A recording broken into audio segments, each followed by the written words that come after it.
Nigeria targets 7% growth in the next 3 years with a positive outlook for the year as Standards & Poor's affirms B rating for the country. Ahead of Central Bank's plan to hold its next Monetary Policy Committee meeting April 3rd and 4th, Senate begins screening for nominees for vacant seats. Stocks continue to fall on the Nigerian Stock Exchange as rising oil prices boost global stocks. This is Business Express. I am Musa Abubakar.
Vice President Yemi Ochibanjo says the federal government is committed to supporting states in their aspiration for socio-economic development in the country.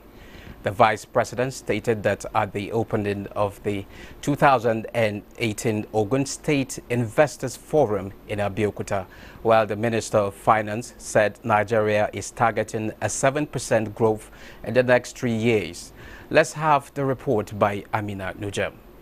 There is no country in the world that can survive on grand corruption on the scale that we were talking about. And that is why it was important for the federal government of Nigeria under President Muhammadu Buhari to reverse that grand corruption. So we spent in 2017 1.3 trillion on capital, the highest spend in the history of the country. The federal government has projected a 3.8% growth for the economy in the course of 2018, hinged largely on sustained structural reforms that brought Nigeria out of recession in 2017. Minister of Finance Kemi Adeosun is optimistic that Nigeria's positive outlook will hit the target 7% growth in the next 3 years, as government has succeeded in building macroeconomic resilience for the country. And our focus is on a stronger trajectory. All of our main sectors are growing. Agriculture actually represents 26.2% of our GDP. The governor of Ogun State, Ibikunle Amosun, said creating a conducive business environment meant putting basic infrastructure in place, with power being the most critical. Industries and entrepreneurs from within Africa and around the world are choosing Ogun State as their preferred investment destination. Yet more investment is needed to realize the full potential of the state in order to plan for the next phase of our development. The 4th Ogun State Investors Forum brought together key economic players to share ideas on how to enhance the viability of investment capable of boosting economic growth. The Nigeria Extractive Industries Transparency Initiative, NIAT, has alerted the nation that time is running out over Nigeria's inability to put in place the necessary laws to fix the governance problems confronting oil and gas sector.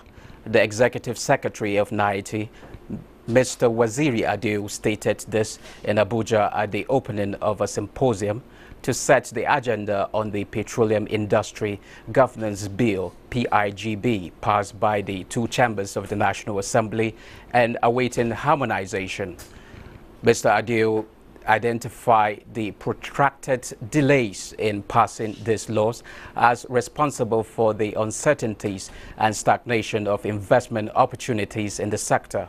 He explained that the motive for convening the symposium is to discuss what needs to be done urgently and to build on successes recorded so far by passage of the PIGB by both the Senate and the House of Representatives.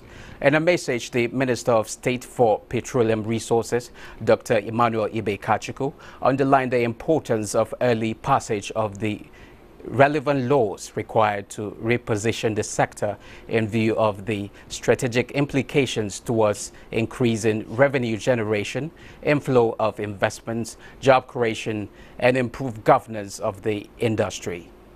The minister, who was represented by the Senior Technical Assistant Johnson Awoyomi, stated that comments on the PIGB at this moment will be premature since the bill is yet to secure presidential approval. He stressed the importance of giving similar attention to the other bills that will address the financial, administrative, and host community issues bedeviling the sector. President Muhammadu Buhari has directed all ministries, departments and agencies to submit details of their 2018 budget estimates to appropriate National Assembly committees latest Friday. In a circular signed by the Secretary to the Government of the Federation, the MDAs are directed to submit 109 copies to the Senate, 360 copies to the House of Representatives, and the Senior Special Assistants to the President on Assembly Matters, Senate and House of Representatives by the deadline. The Nigerian Communications Satellite Limited, NACOMSAT, is engaging Turkish satellite operator Toksat AS on the possibility of expanding their market across various industries to deepen services at more affordable rates. Both parties are currently having talks at the ongoing Satellite 2018 conference and exhibition in Washington, D.C. NACOMSAT say they are exploring technical and commercial agreements that will expand their satellite footprints, allowing customers to leverage bandwidth on satellite infrastructure, entail exchange of Nigerian and Turkish contents on the broadcast platforms to give audience more viewing options. More than 15,000 satellite connectivity professionals are attending the year's Satellite 2018 conference to further their knowledge of satellite communications and space technology. Activities along value chain of agriculture in Nigeria can best be described as just started, and in fact, some argue that it is where the money is. Before we delve into the day's discussion, let's have this report by Leah Katun Babatunde. Agriculture in Nigeria is a branch of the economy, and in spite of all being the largest revenue source, it still remains the base of the nation's economy. The United Nations Food and Agriculture Organization FAO posits that even though agriculture is the largest sector of the Nigerian economy and employs 2/3 of the entire labor force, the production hurdles have significantly subdued the performance of the sector. The sector in recent times started to get transformed by commercialization at the small, medium and large-scale enterprise levels. Major crops produced by Nigerian farmers include beans, sesame, cashew nuts, cassava, cocoa beans, groundnuts, gum arabic, kola nut, maize, melon, millet, palm kernels, palm oil, plantains, rice, rubber, sorghum, soybeans, bananas and yams. A large proportion of these commodities get loaded and exported to destinations in their raw form. A major concern for players in the Nigerian agricultural system points to the fact that most of these products get refined, repackaged and in some instances become byproducts for industries that are eventually exported back to Nigerian consumers. The future of agriculture in Nigeria, experts say, lies in processing, with government taking deliberate steps to enhance local production and consumption. If we find anybody that is interested, any company that is interested in going into agriculture, agro-processing and agro-allied industries, please count us ready to support. Experts say if government and sector players would intervene in solving the agricultural value chain problems in Nigeria, the country would witness a gross decrease in the importation of food and animal products by 2020. I'm now being joined by Dr. Steve Ogindan. He's a development planner, trainer, and strategist. Sir, you're welcome. Thank you very much. Good afternoon. The value chains, what exactly are the opportunities in agric value chain, and can they be quantified? Actually, there are many opportunities in agricultural value chain. The value chain have always been there, but what has been the new development is the attention that is focused on developing the value chain and making sure that we add value to our agricultural production. Before, our agricultural produce, we just sell raw materials and the farmers don't get value for their money. But with the introduction of NISA and focusing attention on the value chain, making sure that people now add value to what is produced, that is the new thing. That is what is focusing attention. Again, farmers are now producing large quantity and adding some value before they sell, and that is what is putting money in the pockets of the farmer. The opportunities are limitless. But what we have seen before is a situation where the farmer will produce the seed, the farmer will do mechanization, the farmer will do irrigation, then the farmer will do primary production and then be selling. But with the new thinking now, you say that there are many activities within the agricultural value chain. If you want to produce seed, focus on the seed. If you want to do mechanization, focus on the mechanization. If you want to do primary production, produce the produce, then get the people who will now add value and process and sell. These are the opportunities that is there. And no single farmer can take it from seedling up to the table. There are many jobs opportunities there. There are many actors within the value chain, and there are many experts within the value chain. Those are the opportunities. Okay, there's a large market for raw crop materials out there, from grains to nuts and beans. Why is the bulk of endeavors by Nigerians only focused on primary production? Because that is where we have the farmers. That is where we have up to 75–80% of our population doing primary production in the rural area, in the villages. The new thinking is that the youths are now getting into agriculture. The average age of Nigerian farmers is between 60 and 65. And you know, whether we like it or not, these people may soon go. So we are now encouraging the youths to come into agriculture, that if you want to do seedling, do seedling. If you want to do mechanization, do mechanization. We are now having young farmers who are now making money from the various angles within the value chain. And that is the new thinking. And that is why opportunities are coming up. That is why the youth are getting employment. That is why the production is increasing. Okay. The central bank says it's open to supporting agric endeavors with funds.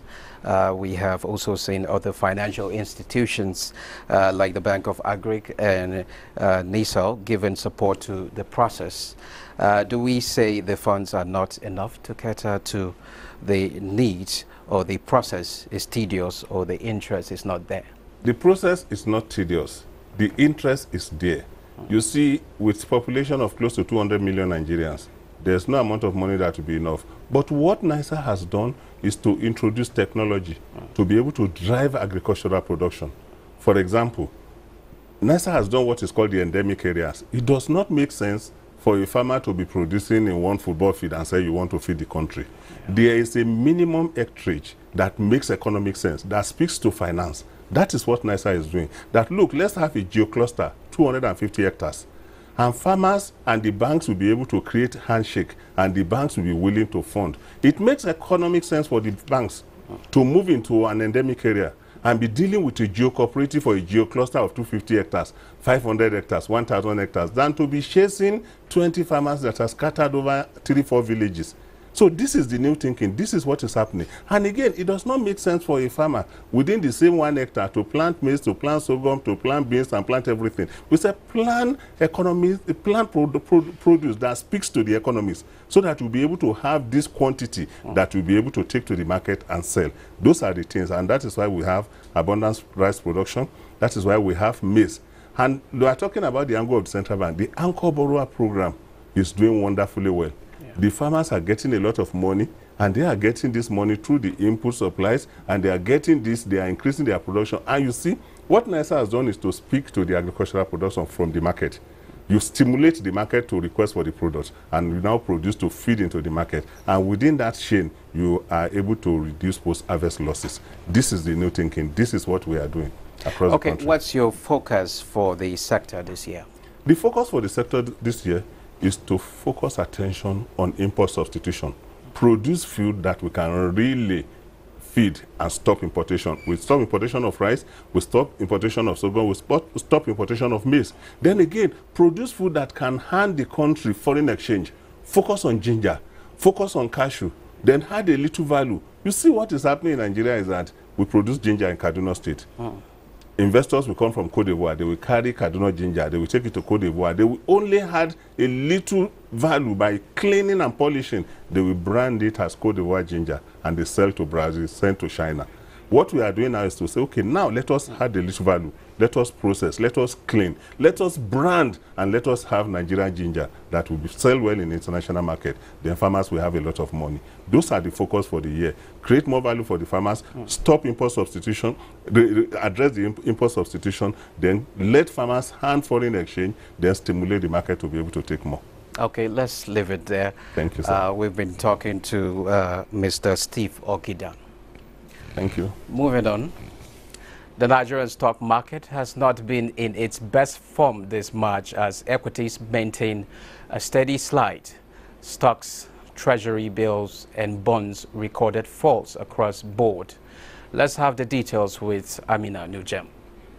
On the equities market on Monday, investors traded 327 million shares in 5,000 deals worth 5 billion naira.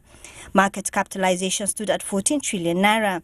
The all-share index dipped by 0.25% to close at 41,832.63 basis points. The financial services sector remained the most traded stocks. Cadbury, Niger Insurance and Unity Bank were the top losers, while C&I Leasing, Unity Capital and Nemet ended the day on the top of the gainers chart. The Nigerian Stock Exchange on Tuesday maintained the negative trend as the all-share index further depreciated by 0.35% to end the session at 41,686.36 basis point and market capitalization 14.912 trillion naira. 409 million equities worth 3.918 were traded in 4,996 deals. Fitson Healthcare were the most active equity. Unity Bank topped the gainers table with 6.5% rise, while the losers were led by Cadbury, Japul Oil and Gas and Multitracks, all shared almost 10%. I am now joined by Kola Oyedokun, DSU Brokerage. You are welcome to Business Express. Yeah, good afternoon. How are you? Fine, sir. What exactly is happening to stocks on the Nigerian Stock Exchange? Yeah, thank you. You observed that maybe in the past 2 weeks, the market has been sliding. You know, the bearish has really taken control. The reason is not far-fetched. You understand that in January, there is foreign portfolio investment that came in, and the market within 30 days gained almost 15.95% in 1 month. And since then, some people started taking profit, and the market also had to be corrected. So the market correction also sent in.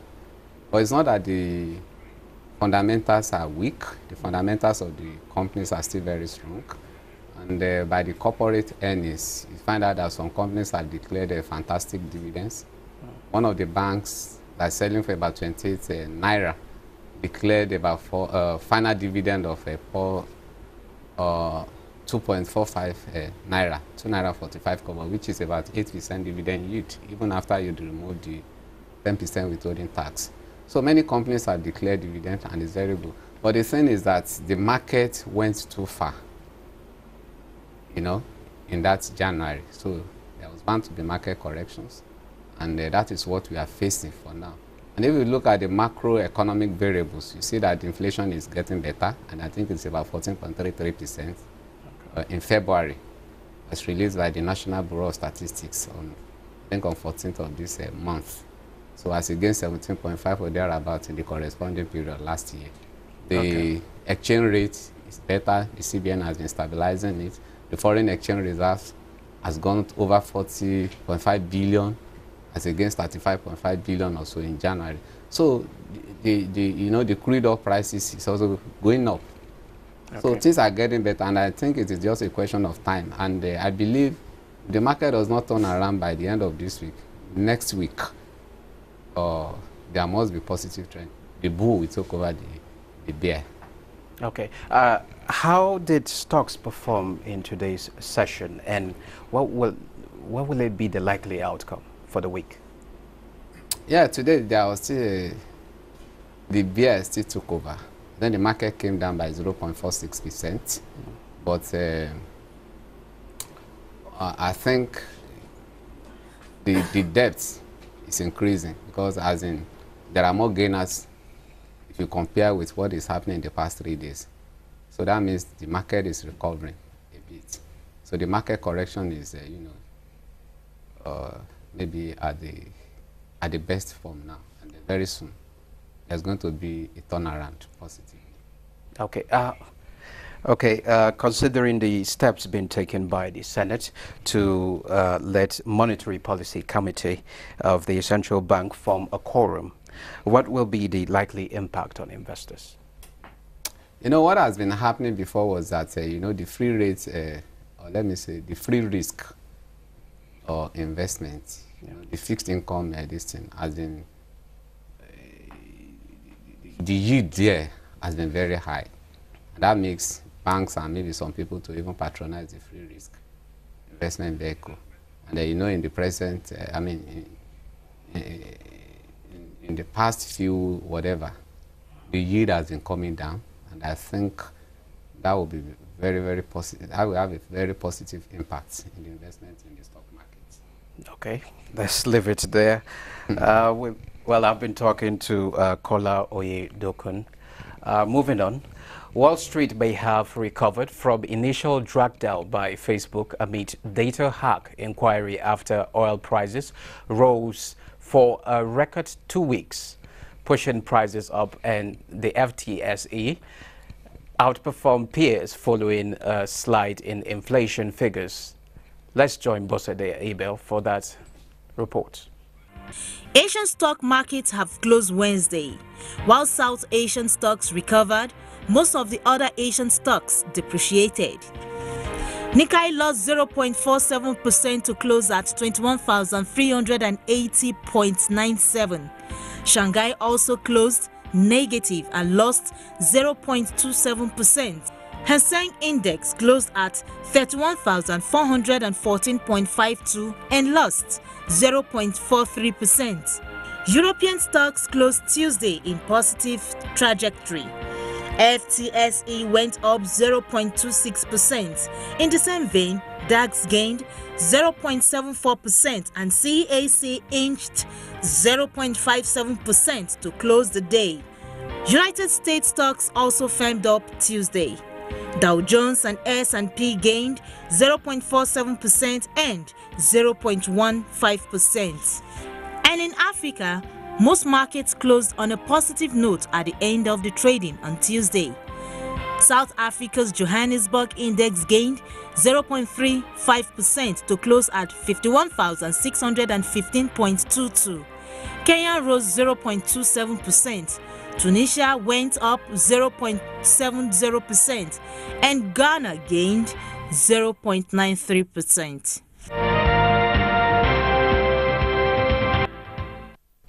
Let's take a trip to the money market.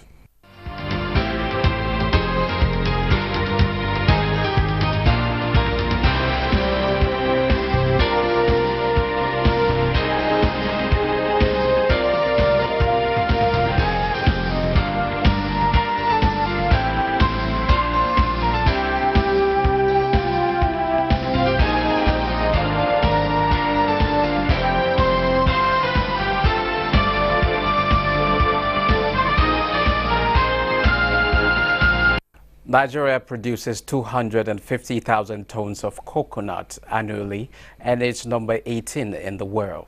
Coconut is grown in 22 states of the country, with Lagos State being the largest producer. Its yield and rank make it a fringe and suboptimal producer. Oil prices rose on Wednesday, supported by tensions in the Middle East and healthy global demands, although rising U.S. output from the United States continued to weigh on markets. Let's see how commodities are faring, as compiled by Amina Nijam.